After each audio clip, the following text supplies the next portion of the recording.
ہمیں جب قبرستان جانا ہوگا تو اس وقت کے لیے ہم کیا کریں؟ بس یہی تو سیکھنے بیٹھے ہیں.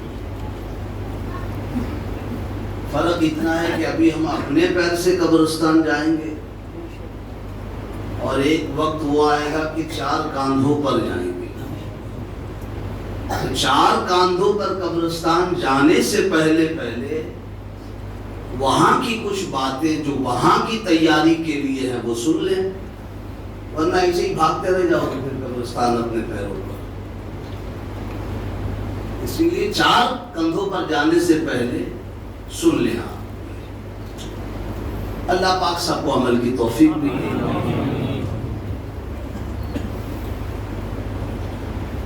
قرآن مجید کی ایک آیت کریمہ جس میں اللہ نے فرمایا وَمَنْ أَعْرَضَ عَنْ ذِكْرِي، اور جو کوئی میری بات سے، جو کوئی میرے ذکر سے، اور کھولو اس کو تو اور وہ لوگ جو میرے احکام سے منہ پھیرے. قرآن مجید تو فرما من اعرض عن ذکری، لفظی ترجمہ تو یہی ہے جو کوئی میرے ذکر سے منہ پھیرے. میں نہیں سمجھتا کہ کوئی مسلمان ایسا ہوگا آج کی تاریخ میں کہ اللہ کے ذکر سے منہ پھیرتا ہوگا. اس کا مطلب یہ ہے کہ اس آیت میں کچھ اور اشارہ کیا جا رہا ہے. منہ پھیرنے سے مطلب ذکر سے منہ پھیرنا کیا مطلب ہوا؟ وَمَنْ أَعْرَضَ عَنْ ذِكْرِي مطلب یہ کہ جو کوئی میرے احکام سے منہ پھیرے. میں نے بندے سے کہا بندے یہ کر، بندے نے نہیں کیا. میں نے بندے سے کہا بندے اس سے بچ، بندہ نہیں بچتا ہے. میں نے بندے سے کہا بندے یہاں نہ جا، بندہ جا رہا ہے. میں نے بندے سے کہا ماں باپ کی نافرمانی نہ کر، بندہ کر رہا ہے. میرے احکام سے جو کوئی منہ پھیرے مطلب یہ ہوا. میں نے بندے سے کہا حقوق العباد کی طرف ذرا دھیان زیادہ لگا، بندہ نہیں لگاتا. میں نے بندے سے کہا کہ پڑوسی کے حقوق کو ذرا سامنے رکھا کر، بندہ نہیں رکھتا. اللہ کے تمام احکام کی یہاں بات آ رہی کہ جو کوئی میرے احکام سے میں نے جو کہا ہے اس سے منہ پھیرے، نہیں کرتا. ٹھیک ہے نہیں کرتا مطلب اگر تو نے ٹھان ہی لیا ہے کہ میں نہیں کرتا تو پھر اللہ نے فرمایا میں نے اس بندے کے لیے جو کوئی میرے احکام سے منہ پھیرے، میرے ذکر سے منہ پھیرے، اس کے لیے میں نے 2 سزائیں رکھی ہیں. ہم قبرستان جا رہے ہیں نا، 4 کاندھوں پر جب جائیں گے نا اس کے پہلے یہ تیاری ضرور کر لیں، یہ کام آنے والی تھی. میں نے اس کے لیے سزائیں کیا رکھی ہیں جو اس آیت میں بتائی. فرمایا جو کوئی میرے احکام سے منہ پھرتا ہے نا فَإِنَّ لَهُ مَعِيشَةً ضَنْكًا، تو پھر میں اس کی زندگی کو تنگ کر دیتا ہوں. اگر تمہیں بے باکی ہے، تم جرات مندی کا اظہار کر رہے تو نہیں، ہمیں کرنا ہی نہیں ہے بھائی، جو کا دیکھ لیں گے، ہمیں کرنا ہی نہیں ہے. علماء چلا کے قبروں میں چلے کہ ہم کو کرنا ہی نہیں ہے بھائی. صوفیہ بزرگان دین اولیاء کرام کہتے اپنی مزاروں میں چلے گئے ہم کو تو کرنا ہی نہیں. اللہ پاک نے فرمایا ٹھیک ہے تم جرات مندی کا اظہار کرتے ہو، مت کرو جرات اتنی کرنا، لیکن فَإِنَّ لَهُ مَعِيشَةً ضَنْكًا، میں تمہاری زندگی کو تنگ کر دوں گا. تیور ذرا دیکھیے اللہ کے. اور پھر دوسرا کیا ہے، دوسری سزا کیا ہے؟ فرمایا وَنَحْشُرُهُ يَوْمَ الْقِيَامَةِ أَعْمَى، دوسری سزا یہ ہوگی جب بھی تم قیامت میں اٹھائے جاؤ گے، قبروں سے حشر کے میدان میں لائے جاؤ گے نا، تو اس وقت جہاں سارے لوگوں کی آنکھیں ہوں گی نا تمہیں اندھا کر کے اٹھاؤں گا. یہ کوئی قصے کی کہانی کی کتاب نہیں ہے، یہ اللہ کے تیور ہے جو قرآن میں آپ کے سامنے کوشش کر رہا ہوں رکھنے. ورنہ قبرستان جا کر بھی آپ کو آخرت یاد نہ آئے تو جانا بیکار ہے حقیقت میں۔ آپ نے کیا سمجھا؟ اپنے ماں باپ کو بخشوانے جاتے ہیں، آپ نے اقربا کو، آبا اور اجداد کو ہاتھ بخشوانے جاتے ہیں۔ قبرستان جانے کا اصل مقصد جو حضور نے بتایا نا، فَإِنَّهَا تُذَكِّرُ الْآخِرَةَ، قبرستان جاؤ اس لیے کہ تمہیں وہ آخرت کی یاد دلاتی ہے۔ تو قبرستان جانے کے بعد بھی تمہیں اپنی آخرت کی فکر نہ ہو تو تمہارا جانا سب بیکار ہے حقیقت میں۔ اس کا مقصد، اصل مقصد قبرستان جانے کا یہی ہے۔ آپ کو اپنی آخرت یاد ہی نہ تو کوئی مطلب نہیں۔ فرمایا ایک تو سزا ہے کہ اس کی زندگی تنگ کر دوں گا، اور دوسری سزا ہے کہ قیامت میں اسے اندھا اٹھاؤں گا، اور جب اسے اندھا اٹھایا جائے گا نا تو وہ پوچھے گا قال ربی لما حشرتنی اعمی، اگلا جملہ آیت کا۔ وہ جب اندھا اٹھائے تو اندھا اٹھائے چیختے ہوئے کہے گا، قرآن نے کہا، وہ کہے گا اے میرے رب، میں تو دنیا میں آنکھ والا تھا، بڑی بڑی آنکھیں میری تھی، لوگ میری آنکھوں کی خوبصورتی پر غزلیں لکھتے تھے، لوگ میری آنکھوں کی مثالیں دیتے تھے، بڑی خوبصورت آنکھیں تھیں، لیکن یہاں تو میں اندھا ہوں۔ ربی لما حشرتنی اعمی، تو نے اندھا کیوں اٹھایا مجھے؟ میں تو آنکھ والا تھا نا۔ وقد کنت بصیرا، میں جب دنیا میں تھا تو آنکھ والا تھا، کنت بصیرا۔ اب اللہ کیا جواب دے گا؟ قال كذلك أتتك آياتنا فنسيتها وكذلك اليوم تنسى۔ تو اندھا اس لیے اٹھایا گیا ہے یہاں پہ کیونکہ جب تو دنیا میں تھا نا تو میری آیتوں کو، میری نشانیوں کو، میرے احکام کو تو نے بھلا دیا تھا۔ جو میں نے حکم تجھے میرے مصطفیٰ کے ذریعے میں نے دلوایا، علماء بیان کرتے کرتے قبروں میں چلے گئے، اولیاء صوفیاء بیان کرتے کرتے مزاروں میں چلے گئے، تیرے کان پہ جون نہ رہے گی، دیکھ لیں گے جو ہوگا دیکھا جائے گا۔ میری آیتوں کو، میری نشانیوں کو، میرے احکامات کو تو نے بھلا دیا نا۔ وَكَذَلِكَ الْيَوْمَ تُنْسَى، لے آج کے دن میں تجھے بھلا دیتا ہوں۔ اللہ کی شان نہیں بھولنا، اللہ سب یاد ہے، اس کی شان ہی نہیں، لیکن وہ کہتے ہیں تیور وہ جلال کا، تو نے میری نشانیوں کو بھلایا نا، میرے احکام کو بھلا۔ وَكَذَلِكَ الْيَوْمَ تُنْسَى، آج کے دن تجھے بھلا دیا گیا ہے۔ اور اس دن بندے کو اگر بھلا دیا جائے تو پھر کہاں جائے گا؟ کس کے دامن میں پناہ لے گا؟ وہ ہے کوئی دامن؟ یہ تو خالی شعری میں لوگ کہتے ہیں، لیکن ویسا بن کے تو دکھاؤ نا۔ اشعار میں کہتے ہیں نا کہ ڈھونڈا ہی کرے صدر قیامت کے سپاہی، اس پہ لوگ مچل بھی جاتے ہیں، اچھی بات ہے مچلنے کی۔ اعلیٰ حضرت کے بھائی نے کہا ہے، بھائی کو ایسے ویسے شاید نہیں کہا ہے، لیکن اس لائق اپنے آپ کو بناؤ تو صحیح۔ اعلیٰ حضرت کے بھائی مولانا حسن رضا فرماتے ہیں کہ ڈھونڈا ہی کرے صدر قیامت کے سپاہی، وہ کس کو ملے جو تیرے دامن میں چھپا ہو۔ تو حضور کے دامن میں بے شک قیامت کے دن چھپنے کی جگہ ہے، لیکن اپنے آپ کو دامن مصطفیٰ میں چھپنے کے لائق بناؤ تو صحیح۔ جی صاحب، یہ تیور دیکھی آیت، کبھی تو میں نے بات شروع کی ہے، مختصر سن لیں آپ۔ کسی نے پوچھا تھا کہ آیت میں جو لکھا ہے کہ میں اس کے لیے 2 سزائیں میں نے رکھی ہے، جو میرے احکام پر عمل نہیں کرتے نا، میری شریعت کو وہ بالائے طاق رکھتے ہیں، پیچھے رکھتے ہیں، پیٹ پیچھے عمل نہیں کرتے، تو اللہ نے اس کے لیے جو 2 سزا رکھی ہے، اس میں جو پہلی سزا ہے وہ سمجھ میں نہیں آ رہا ہے۔ میں نے کہا کیا؟ وہ کہا کہ آپ نے کہا کہ بھئی جو اللہ کے احکامات کو نہیں مانتے، اللہ ان کی زندگی تنگ کر دیتا ہے، لیکن دنیا میں تو ہم دیکھ رہے ہیں کہ جو اللہ کے احکامات کو نہیں مانتے، ان کی زندگی کے جب ہم دیکھتے ہیں نا تو ان کی زندگی تو اور بہتر سے بہتر بنتی جا رہی ہے۔ ایک سے ایک حرام خور ملیں گے آپ کو، جی صاحب، ایک سے ایک حرام خوری کرنے والے، ایک سے ایک ڈکیت ملیں گے، ایک سے ایک دوسروں کا حق مارنے والے ملیں گے۔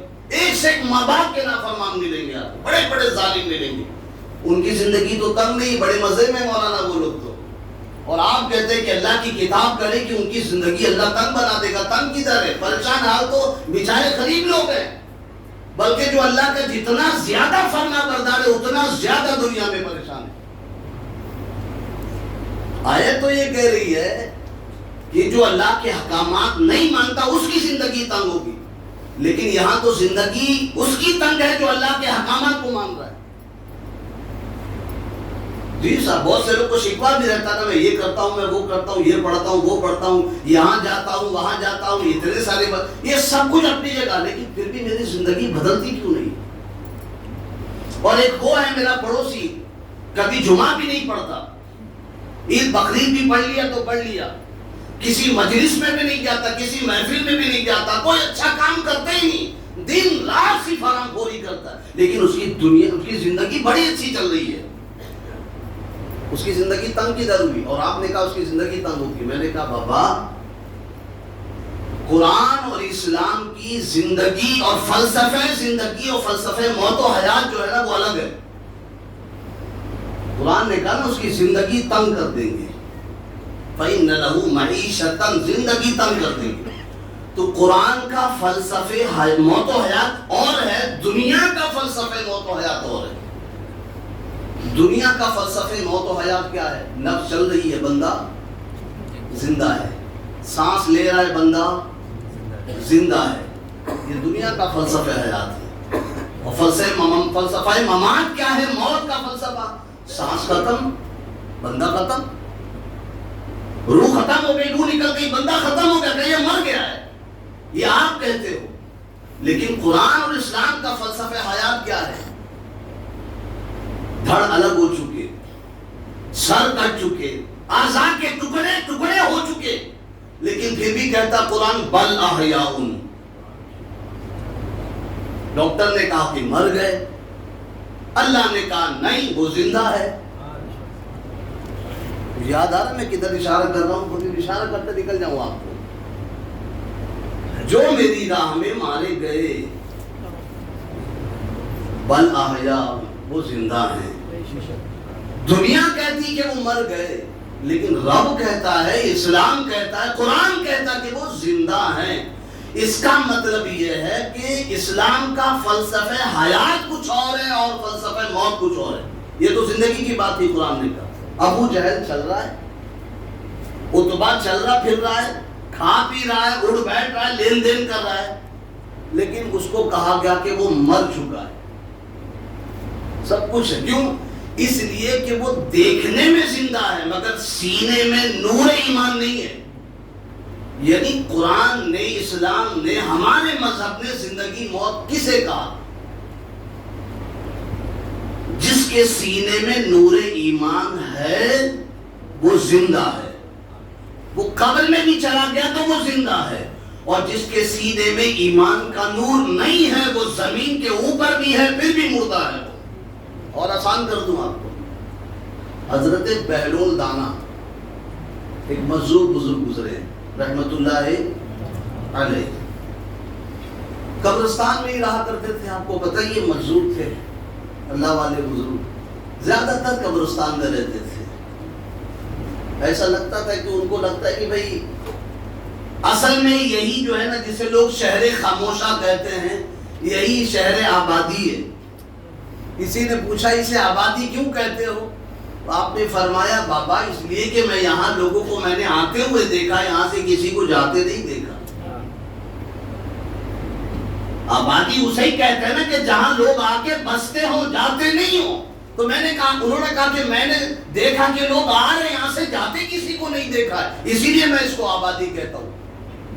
پوچھا تھا کہ بابا ذرا باہر نکل کے رہا کریں، آپ کو بہترین گھر دے دیں گے، فلیٹ دے دیں گے، مکان دے دیں گے، باہر قبرستان میں کیا کرتے؟ تب آپ نے جواب دیا تھا، ارے جسے تم آبادی کہتے ہو وہ تو ویرانہ ہے، اور یہ جسے ویرانہ کہتے ہو اصل میں یہی آبادی ہے، یہاں سے کسی کو جاتے نہیں دیکھا میں نے، انہی کی بات کر رہا ہوں۔ قبرستانی میں رہا کرتے تھے۔ تو ایک جنازہ آیا، اور اس وقت جنازہ جس وقت آیا تھا اس وقت قبرستان میں کوئی پڑھانے والا موجود نہیں تھا کہ جنازہ پڑھا سکے. جیسے آج ڈھونڈتے لوگ ارے کدھر گئے فلاں صاحب, ارے کدھر گئے مؤذن صاحب, ارے کدھر گئے امام صاحب, ایسی پریشان بھی چاہتے تھے. خود جنازہ پڑھو پڑھاؤ, اچھا ہے. زیادہ اچھا ہے کہ باپ کا جنازہ بیٹا پڑھا ہے, بیٹے کا اور باپ پڑھا ہے.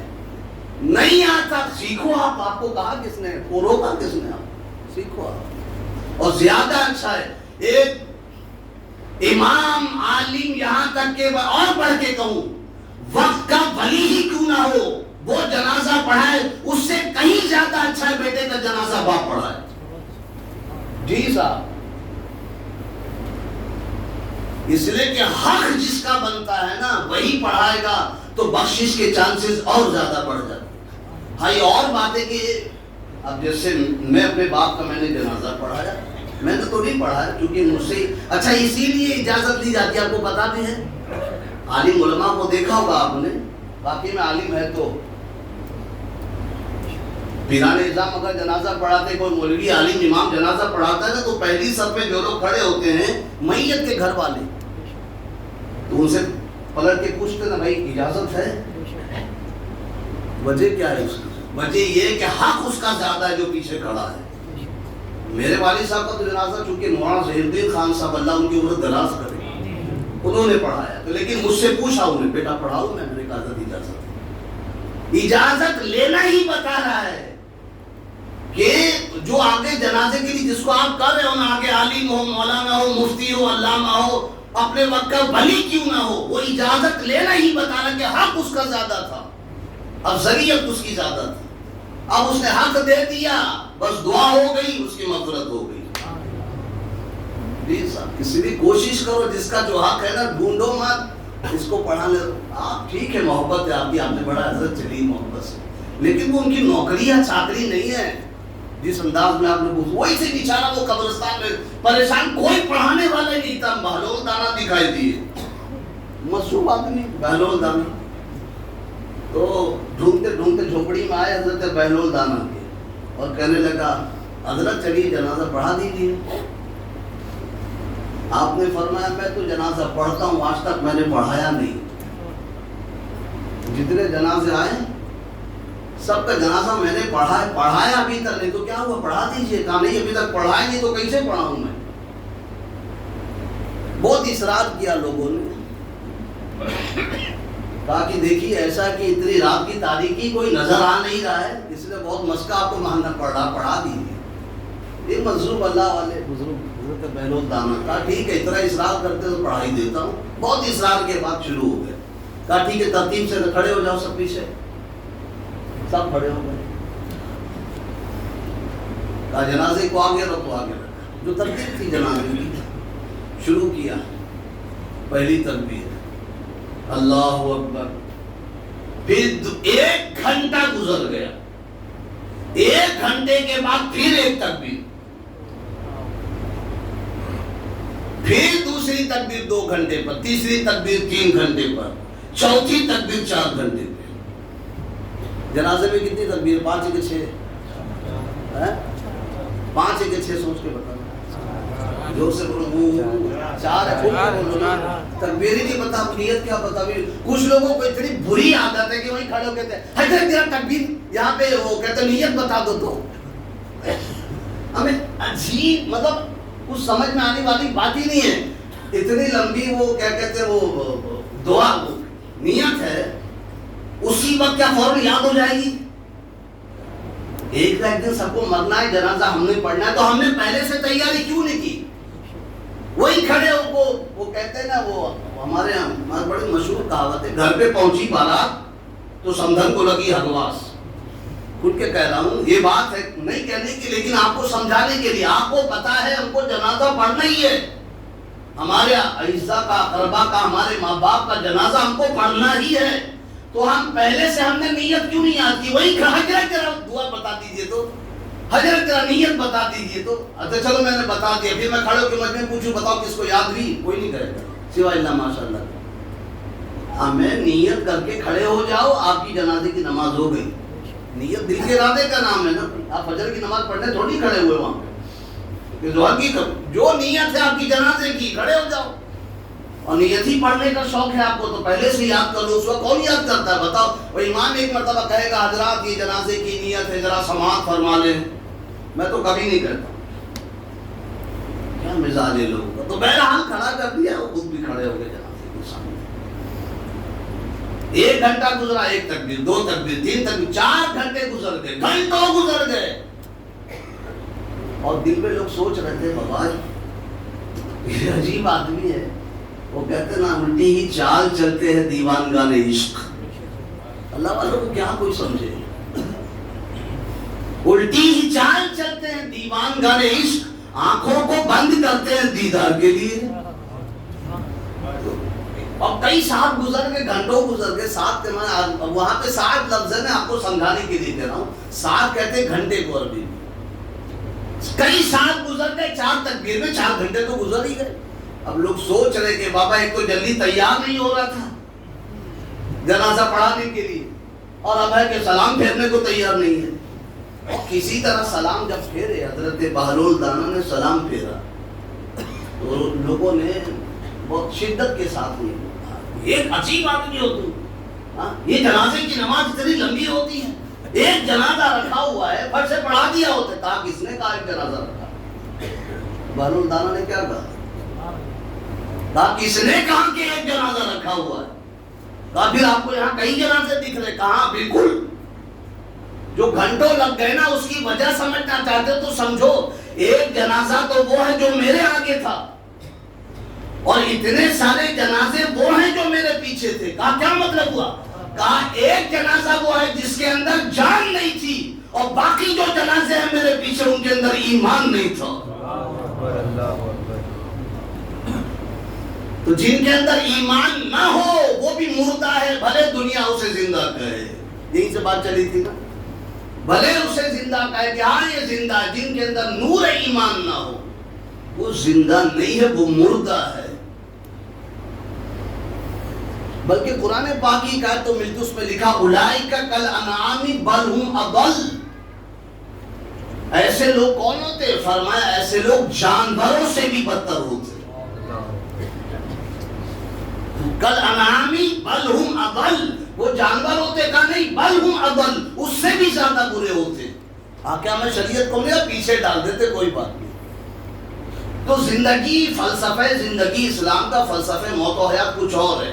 تو کہا حضرت وہ جو آیت میں آپ نے کہا کہ سزا ملے گی، 2 سزائیں ہیں. پہلی سزا تو ایک تو سمجھ میں نہیں آ رہی، جو لوگ برے کام کرتے ان کی زندگی تو اور اچھی ہے، اور آپ کہہ رہے ہیں کہ برے کام کرنے والوں کی زندگی تنگ ہو جاتی ہے. میں نے کہا اسلام کا فلسفہ موت و حیات اور ہے. اسلام کے لیے اصل زندگی قبر سے شروع ہوتی ہے، یہاں کی زندگی کچھ نہیں.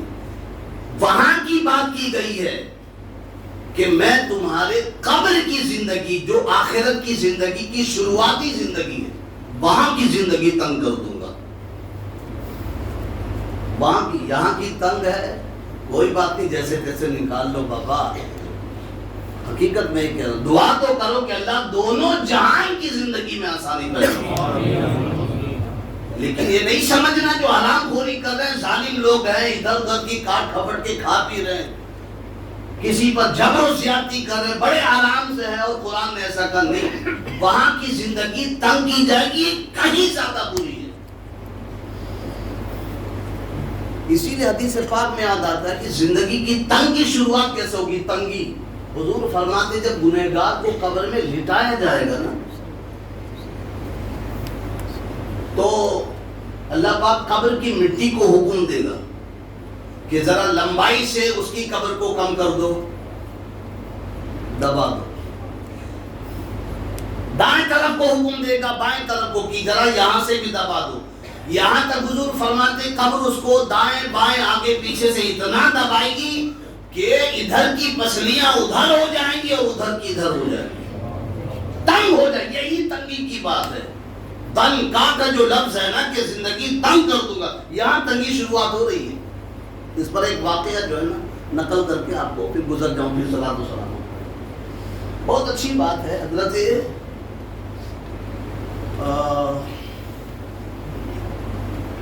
حضرت عمرو بن اسلم رحمت اللہ تعالی علیہ، بہت پائے کے بزرگ گزرے ہیں، ان کے دل میں ایک بار خیال آیا کہ لاؤ گورکن سے ملاقات کر کے اس سے ذرا پوچھوں کہ اتنے سالوں سے تو قبر کھودتا ہے، گورکن کہتے ہیں قبر کھودنے والے کو، قبر کھودوں۔ ان کے دل میں خیال آیا کہ لاؤ ذرا میں پوچھوں کسی قبر کھودنے والے سے، اتنے سالوں سے تو قبر کھود رہا ہے، کیا کبھی کوئی عجیب معاملہ دیکھا؟ پہنچے اس کے پاس، پوچھا آپ نے، اس نے جواب کیا دیا؟ فرمایا ایک بڑا عجیب معاملہ دیکھا جس معاملے نے میری زندگی بدل کے رکھ دی۔ میں بھی پہلے اللہ کی شریعت کو پیچھے ہی رکھتا تھا، احکام شریعت کو، ہماری طرح کیسے باغی بنا ہوا تھا، نہیں مانتا تھا میں، لیکن اللہ نے میرے سامنے سے کچھ حجابات اٹھائے، مجھے دکھایا۔ کہا وہ کیا بات ہے؟ اس نے کہا کہ میری عادت ہے کہ میں ہمیشہ 3 قبریں کھود کے تیار رکھتا ہوں۔ قبرستان میں جاؤ تو ریڈی پوزیشن میں رہتی نا قبریں، کچھ کوئی آ جائے تو ڈال دیا جائے۔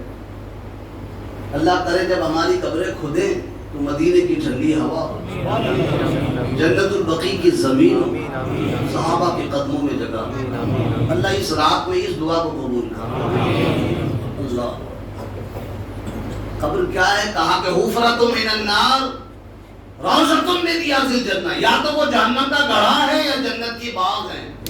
اللہ، اب یہ آپ کا کام ہے، اس گڑھے کو جہنم کا گڑھا بناؤ یا جنت کا باغ بناؤ، آپ کے کام کے اوپر ہے۔ کہا کہ میرا یہ کام ہے، روز کی ڈیوٹی ہے میری، 3 قبریں کھود کے رکھ دیتا تھا میں، اور جو صاحب جو میت کے گھر والے ہوتے تھے وہ آ کے دفن کرتے، اس کی اجرت مجھے دیتے تھے، میری گزر بسر اس پہ ہوتی تھی۔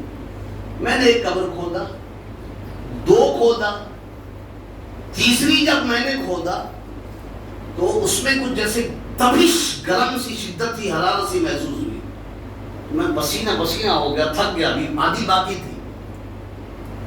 پھر بھی کسی طرح میں نے کہا روزی روٹی کا انتظام ان 3 قبروں کی وجہ سے ہو جاتا ہے، 2 تو ہو گئی تیار، تیسری نہیں ہو رہی تھی، کسی طرح میں نے اس کو تیار کیا، اور بہت شرابور تھا پسینے میں، اس لیے درخت کے کنارے سایہ لے کر کے بیٹھ گیا، ٹھنڈی ہوا درخت کی کھانے لگا، اور انتظار کرنے لگا کہ بھائی کوئی آئے تو میرا راشن پانی کا انتظام ہو، میری روزی روٹی چلے، 3 قبریں تیار۔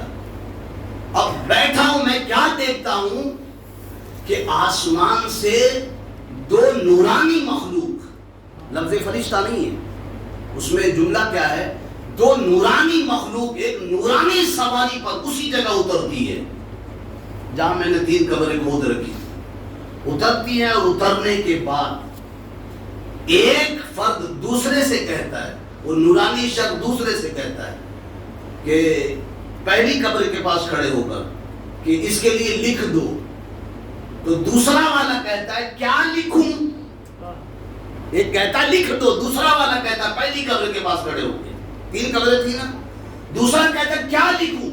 کہتا ہے لکھ دو 12 میل لمبی اور 12 میل چوڑی، قبر کو 12 میل لمبی، کسی کی قبر اتنی دبائی جاتی کہ میں نے کہا نا کہ ادھر کی پسلی ادھر، ادھر کی ادھر، اور کسی کی کتنی کھولی جاتی ہے، کہا 12 میل لمبی لکھ دو، 12 میل چوڑی لکھ دو، ٹھیک ہے۔ پھر دوسری قبر کے پاس کہا لکھ دو، دوسرے نے کہا کیا لکھوں؟ کہا لکھ دو جہاں تک نظر جاتی ہے وہاں تک، کوئی ہے تو نہیں 12 میل 24 میل 26 میل، کہا اس کے لیے کیا لکھوں؟ کہا جہاں تک نظر جاتی، حد دے نظر، جہاں تک نظر جاتی لکھ دو، ادھر بھی ادھر بھی، چاروں طرف سے، جہاں تک ادھر گھومے تو نظر جائے، جہاں تک چاروں طرف نظر جائے لکھ دو۔ 2 قبروں کا ہو گیا، پھر تیسری قبر کے پاس آئے، کہا لکھو، دوسرے نے کہا کیا لکھوں؟ وہ جو تپش تھی نا جس قبر میں، بڑی مشکل سے کھودی اس کی، کہا کہ کیا لکھوں؟ تو اس نے جو گور کم تھا نا، اس نے انگلی کے اشارے سے بتایا کہ وہ جو نورانی شخص تھے انہوں نے اس طرح ہاتھ کیا، انگوٹھا اور شہادت کی انگلی، کہا کہ بس اتنا لکھ دو۔ کیا معنی رکھتی ہے؟ بڑے بڑے محلوں میں سونے والے دو ہزار اسکوائر فٹ کے بیڈ روم میں آرام کرنے والے. کام اچھے تو اچھا ہے, وہاں بھی اچھا ملے گا آپ کو, لیکن جگہ کتنی مل رہی ہے؟ جو کھود کر رکھا تھا میں نے نا, گور کن کہہ رہا ہے, جو میں نے کھود کر رکھا تھا وہ بھی تو پھر بھی بڑی تھی. ایک نے دوسرے سے کہا لکھو, اس نے کہا کیا لکھوں؟ کہا یہ جو شہادت کی انگلی ہے اور یہ انگوٹھا اس کے درمیان اشارہ کیا, کہا بس اتنی لکھو. یہ لکھا اور چل دیے, جہاں سے آئے آسمانوں کی طرف چل دیے. اب اس کا تجسس اور بڑھا, کیا ہے کون یہ لوگ؟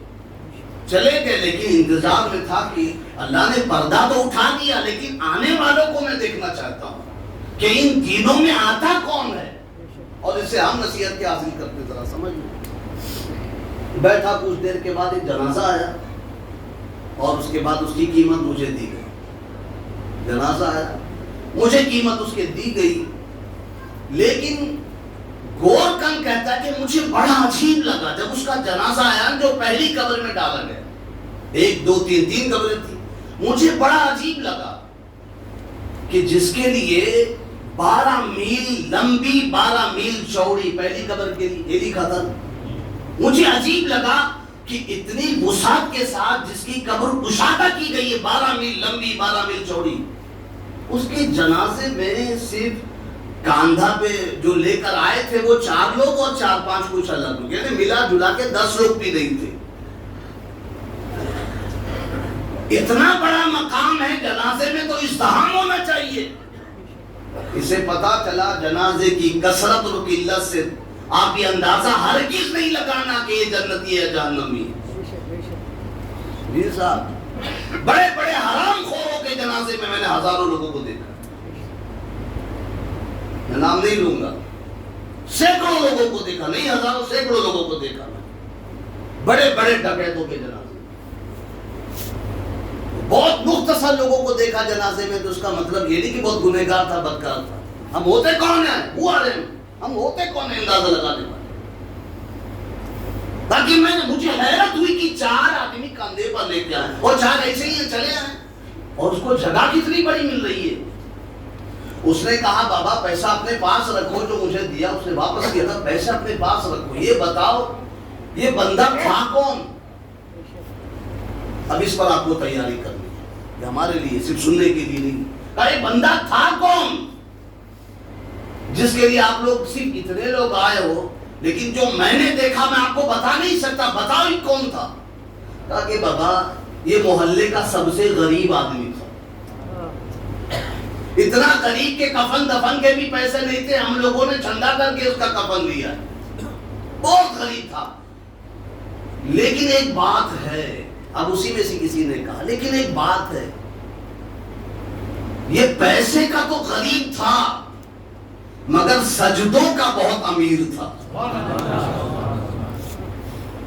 پیسے کا بہت غریب تھا, لیکن سجدے اتنے تھے اس کے پاس کہ ایسے ہی مسجد میں آیا کرتا تھا جیسے کوئی کیر ٹھوک جاتی ہے نا کسی جگہ.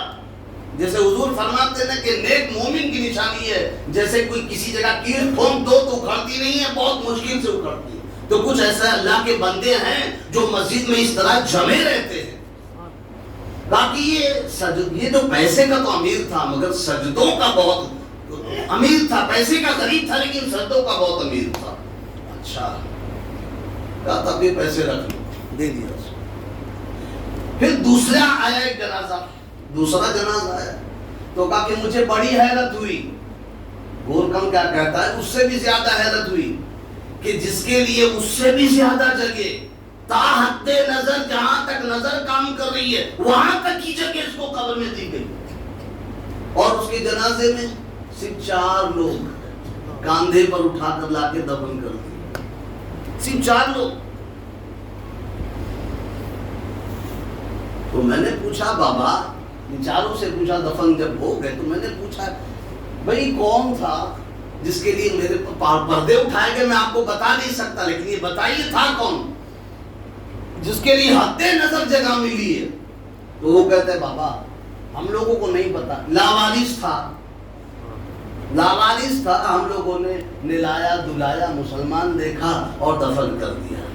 پہلے والا تو غریب تھا محلے کا نا, پہچان تو تھی, کچھ لوگ آئے تو تھے نا, اور ویسے بھی غریبوں کے جنازے میں بہت کم لوگ ہوتے ہیں، کیونکہ ہم لوگ بھی تو جنازہ عدل بدل کے جاتے ہیں نا. میرے باپ کے جنازے میں آیا تھا، میں اس کے باپ کے جنازے میں جاؤں گا. یہ میرے گھر کے جنازے میں نہیں تھا تو میں کیوں جاؤں گا. اللہ کے واسطے جنازے میں کتنے لوگ جاتے ہیں، اللہ کو راضی کرنے کے لیے. اور غریب کا جنازہ تو خاص طور سے نہیں جاتا. تو کہا یہ کون تھا؟ بولے نہیں معلوم یہ کون تھا، بس یہ لاوارث تھا، ہم نے دفن کر دی. کہا جسے تم لاوارث سمجھ رہے ہو اللہ کا بہت بڑا ولی ہے، اس لیے کہ اولیاء ہی کی شان ہے جنہیں قبر میں تا حد نظر کشادگی ملتی ہے. یہ اللہ کے ولیوں کی شان ہے، ادھر ادھر چاروں طرف تا حد نظر اللہ والوں کو جگہ اتنی دی جاتی. کہا جسے تم لاوارث سمجھ رہے ہو نا، یہ اللہ کا ولی ہے. پھر تیسرا جنازہ آیا، اسے بہت زیادہ حیرت ہوئی. اب حیرت کچھ اور تھی. جنازہ تھا اور اس کے جنازے میں سینکڑوں لوگ تھے، اور اس کے جنازے پر قیمتی شال تھی مخمل کی، سجا ہوا تھا ایک دم جنازہ اس کا، اور خوب ازدحام تھا یہاں سے وہاں تک. اس لیے کہتا ہوں لوگوں، قبروں کو تاج محل بنانے سے کچھ نہیں ہوگا اوپر سے. ضرورت یہ ہے کہ ہم اندر سے تاج محل بنائیں، اندر سے جنت نشان بنائیں. اوپر سے مٹی بھی رہے گی نا، کوئی فاتحہ پڑھنے والا نہ بھی ہوگا، کوئی بات نہیں. لیکن اگر اندر سے جنت نشان نہیں ہے، اوپر سے آپ نے تاج محل بنا لیا، کوئی مطلب نہیں. کتنے ایسے لوگ ہیں اوپر سے شاندار قبریں وہ ہوتے تھے، لگتا ہے کہ سب سے بڑے قطب پورے شہر میں یہی تھے. ان کی ہسٹری بتا کرو تو بڑا بدماش تھا. اندر سے تاج محل بنا، اندر سے جنت بناؤ. تو بہت زیادہ ازدحام دیکھا تو تعجب ہوا. پوچھا یہ کون ہے جس کا جنازہ ہے؟ اتنے لوگ ہیں. میں نے کہا نا سیٹھوں کے جنازے میں بھی بہت لوگ ہوتے ہیں. کوئی وزیر مر جائے، ایم ایل اے مر جائے، ایم پی مر جائے، کوئی سیٹھیا مر جائے، دولت مند مر جائے، سارے لوگ آتے ہیں. کس کے لیے آتے ہیں؟ اللہ کی رضا کے لیے؟ نو. اگر کوئی کہے تو یہ غلط ہے. بہت کم ملا ماشاءاللہ کوئی، لیکن اکثریت سیٹھوں کے جنازے میں صرف سیٹھوں کے بچوں کو خوش کرنے کے لیے آتے ہیں. میں نے بڑے بڑے مولویوں کو دیکھا، پڑھے لکھے مولویوں کو، جنازے کے سیٹ کا جنازہ کھڑا ہوا جنازے کو دم کرتے میں نے دیکھا. ابے جنازے کو دم کیوں کر رہا؟ عجیب لگتا ہے. یہ لوگوں کو بھی حساب کتاب میری سمجھ میں نہیں آتا کیوں اتنی ریاکاری ہے علماء میں. وہ کھڑے چھو چھو کر رہے، میں نے دیکھا اپنے آپ سے. کیوں؟ کیونکہ وہ سیٹ کا جنازہ ہے، سیٹ کے باپ کا ہے، سیٹ کی ماں کا ہے. تو ذرا وہ چھو چھو کرتا دیکھیں گے تو ہمارے میں بھی چھو چھو ہو جائے گا تھوڑا سا. اللہ کو راضی کرنے کے لیے جنازے میں جایا کرو، اور جو ایسا کرتا ہے حضور فرماتے اللہ اسے اپنا ولی بنا لیتا. نہیں فرمایا حضور نے اگر کوئی گنہگار کا جنازہ ہے، نیک نے کندھا دے دیا اس کا کام ہو گیا، اور نیک کا جنازہ گنہگار نے کندھا دے دیا اس کا کام ہو گیا. اللہ کے لیے جاؤ. تو اتنا ہجوم جب دیکھا نا، ہجوم جب دیکھا تو پوچھا کون ہے بابا اس کے جنازے میں اتنا ہجوم؟ تو کہا کہ یہ جو ہے نا جنازہ ایک عورت کا تھا، ایک لیڈیز کا تھا، ایک عورت کا تھا. یہ بہت امیر گھر کی تھی، بہت امیر گھر کی، لیکن شریعت کے احکام سے اتنی بغاوت تھی، اسے اتنی نافرمانی تھی شریعت کے احکام سے کہ اس کے گھر میں بڑا سا سنگ مرمر کا کباڑ تھا، مگر قرآن اتنا اندر تھا اس سنگ مرمر کے کباڑ میں کہ کبھی نکالنے کی توفیق بھی نہیں ہوتی تھی. جیسے ہم لوگ اتنا اونچا رکھ دیتے نا کہ بولے یار رمضانی بھی تو نکالنا ہے، اس کو اوپر ہی رکھو، سب سے اوپر. نہیں ہوتا. کتنا بڑا عذاب ہے. وہی اسی قبر میں وہ جا رہی تھی جس میں حدت اور شدت تھی، جس میں بہت گرمی تھی نا، جس قبر میں وہ ہٹ گیا تھا گورکن، اسی قبر میں پھر اس عورت کو ڈالا. کہا کہ یہ جو پیسے کی بہت امیر تھی لیکن دل کی بہت غریب تھی، کسی کا بھلا ولا نہیں کرتی تھی، سخی طبیعت کی نہیں تھی، سجدے نہیں تھے اس کے پاس. یہ ساری چیزیں، یہ تو ایک چھوٹی سی مثال میں نے دیا آپ کو. تو وہاں 4 کندھوں پر جانے سے پہلے، ابھی تو آپ جاؤ گے نا اپنے قدم سے، اللہ کرے 4 کندھوں پر جانے سے پہلے یہ سب تیاری آپ کرو. اللہ پاک ہم سب کو توفیق عطا فرمائے. جتنے حاضرین ہیں سب کو حاضری اور یہاں کی حاضری کو مدینے کی حاضری کا سبب بنائے، یہاں کے بیٹھنے کو اللہ جنت میں بیٹھنے کا سبب بنائے۔ مغفرت کی رات ہے، اللہ سب کی مغفرت فرمائے۔ السلام علیکم ورحمۃ اللہ وبرکاتہ۔